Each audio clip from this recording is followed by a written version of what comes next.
When in the spring of 1994, Scott Baker married Shelley Burrell, he was thrilled to gain a son as well, her 3-year-old boy, Michael. But on May 28th at Grand Lake in Grove, Oklahoma, Scott discovered how quickly the things we hold dear can be taken away.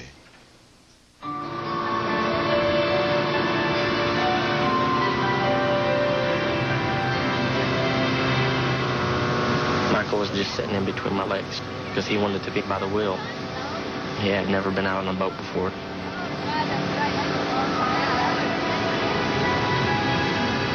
had the boat full throttle, and that's what he liked. He liked the speed. You know, he's faster, Daddy, faster. He was having a ball.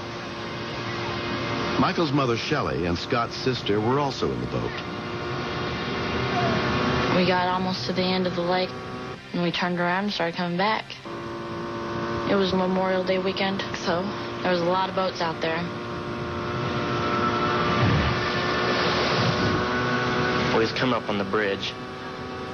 I was looking back, just making sure there was no boats coming up. I never did see the boat that caused the wake.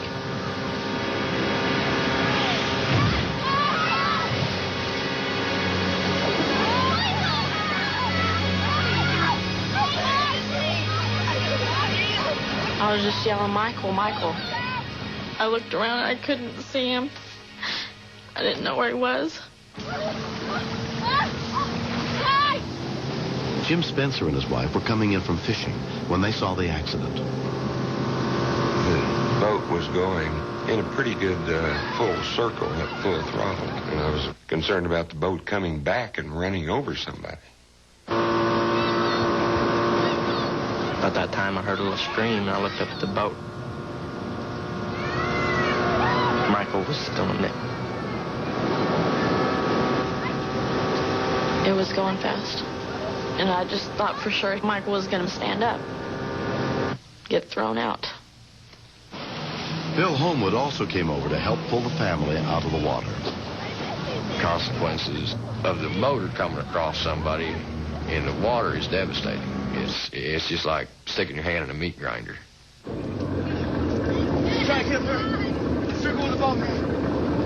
We picked Scott up, and I asked him how much gas his boat had in it. He said it just filled it up. I thought, my gosh, that thing will run for 3.5 hours.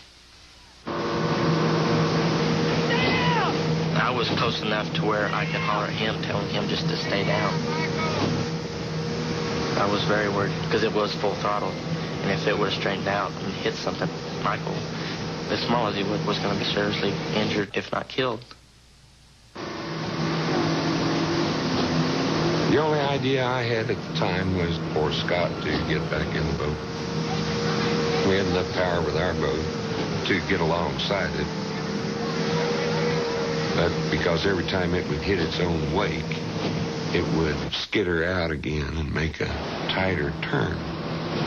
It was difficult to estimate when to go in and try it. Watch your boat right here. Scott missed. And that was really scary for me because the boat prop couldn't have missed him more than a foot. I told him, don't try that again, but we'll figure out some other way to do this. From her lakeside home, Pat Seawright spotted the rescue efforts. There just didn't seem to be anything that any of the boats could do. That boat was just, it was just wild. I couldn't see how anything could save this child. Daddy! Every now and then you hear him scream, Daddy, or Mama. He's my stepson, but I love him like he's mine.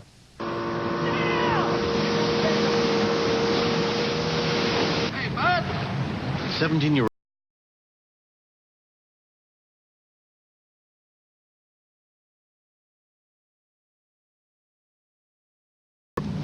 Matt's father, Roy, was also working that day. Matt enjoys helping people. So, knowing Matt like I do, I yelled to him, be sure you've got a life jacket on.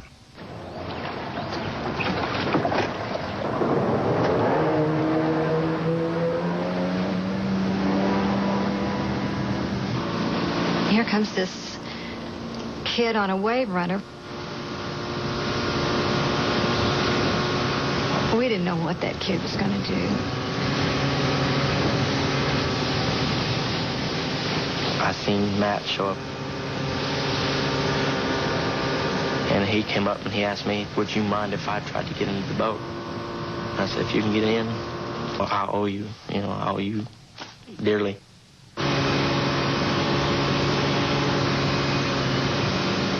Matt has a reputation for being a wild man on the lake. He rides that wave runner all the time.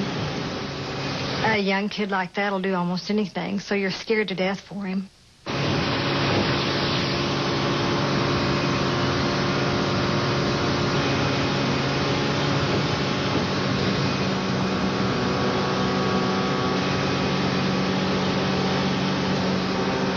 After I saw Matt go in and then back off, I got to thinking, that's my boy out there. If a runaway boat hits him or knocks him off the wave runner, he's going to be chopped by the prop. It was scary.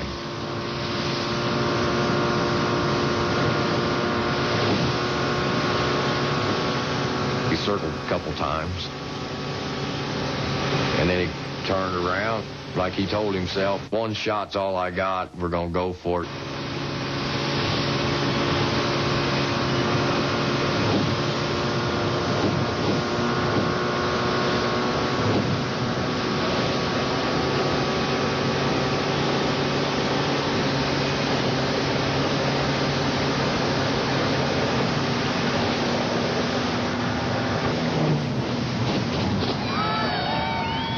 After I shut the boat down, everybody in the boats were cheering, and horns were blowing and blasting. And Michael, he was shaking. I kind of realized what I did, and my nerves were kind of shaking, and I couldn't hardly pick him up.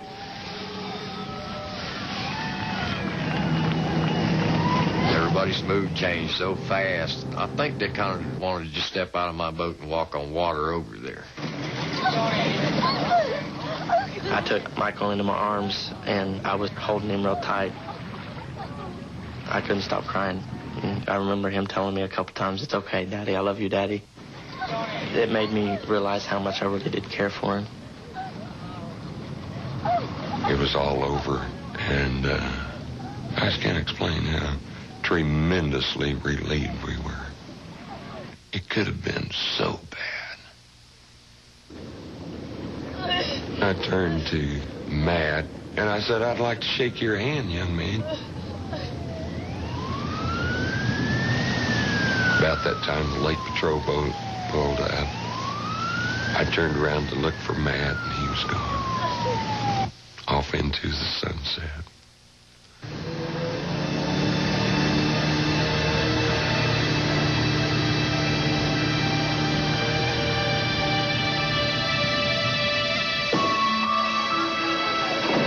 A month has passed since 3-year-old Michael's boating accident. I made it! You know what the boat did to my mom and dad? It threw them out in the water. It went around and around the circle again, and I was scared to stand up. But Matt Reed got me out of that boat. He's the hero. Matt Reed is like Batman. I labeled myself as a hero. I guess I had to do what I had to do, or what anybody could do. I love the water. If I'm not around water, I'm not comfortable. Lake Patrol Officer Jim Allred investigated the incident. I was very surprised that in an accident of this type, there was no injury. The rider of a jet ski or a wave runner should not even consider doing anything similar to this. This is an extremely dangerous thing to attempt. Like I said, it was just, the Memorial Day weekend when we just can't. When I met him, he seemed so young. He seemed like a little kid. And then I was thinking what he did. He put himself in danger. And he didn't even think about it. I think Matt did something that will be remembered for a long time. Next. You have a puppy stuck where, ma'am? I kind of thought it was a joke at first. I noticed the tone of her voice. She was serious. We were like her last resort. Our puppy